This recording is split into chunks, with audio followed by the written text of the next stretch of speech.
In this video, I'm going to show you a complete step-by-step guide on how to fix Netflix app update required. So if this is something that you want to be able to fix, well then this video is going to be perfect for you. So actually what we're going to do firstly is to just close our Netflix app. So close your Netflix app and then go into your settings app instead. So go into your settings app and now you should be taken to a page similar to this one right here. So scroll down in here and then we're going to click on general as you can see. So click on general, scroll down here again and click where it says storage. For me it says iPhone storage in here as you can see. Might take a couple of seconds for this page to load just so you know. But now when it has loaded, we're now going to scroll down and see if we can find Netflix in here. Perfect. As you can see, the Netflix app is in here. So click on the Netflix app. You should now be taken to this page. Now on this page, you're going to click on upload app. Once again, click on upload app in here.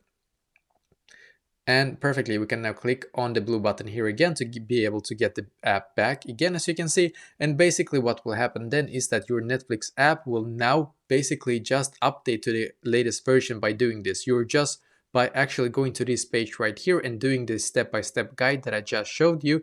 This will speed up the update process of the app basically. So when you do this and you wait a couple of seconds or maybe sometimes a couple of minutes, unfortunately, but you will get the latest Netflix app and it will also fix the problem that you need an update basically. So this is exactly how to fix this problem.